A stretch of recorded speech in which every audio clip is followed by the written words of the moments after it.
You don't need to find a new job to have meaning in your work. You need to find a new approach to your work.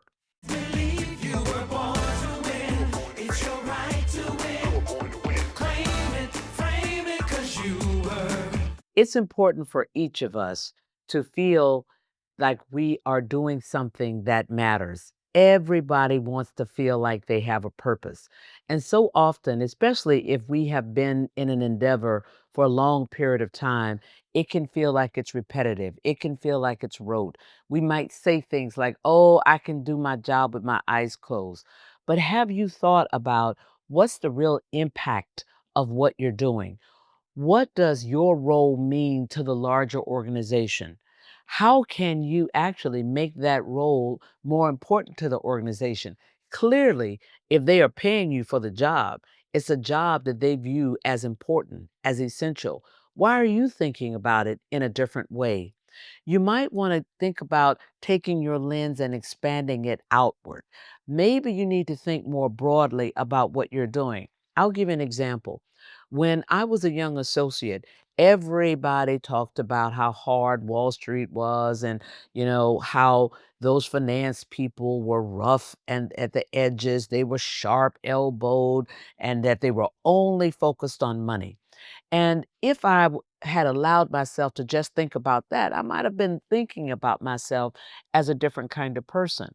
But I did what I'm telling you to do is I expanded my lens and thought about why is what I'm doing important? If I am helping a client, which generally was a corporation, raise capital and make sure that they do it successfully, who is it impacting? Well, first of all, it's impacting the shareholders because if we didn't price that transaction well, those who were already holding that stock, they might have in fact lost money.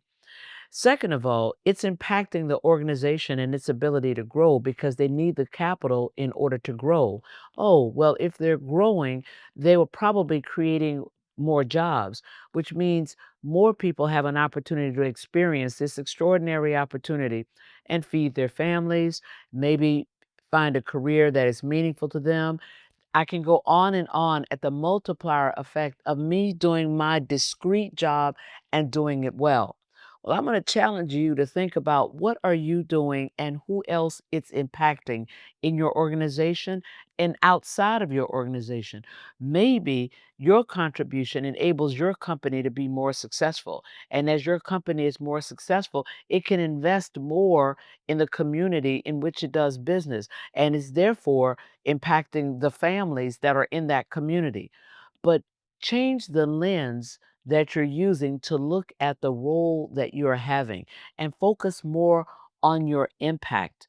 And now I'm going to talk to you about what you're doing and how it might impact the three or four other things you can do once you leave that seat.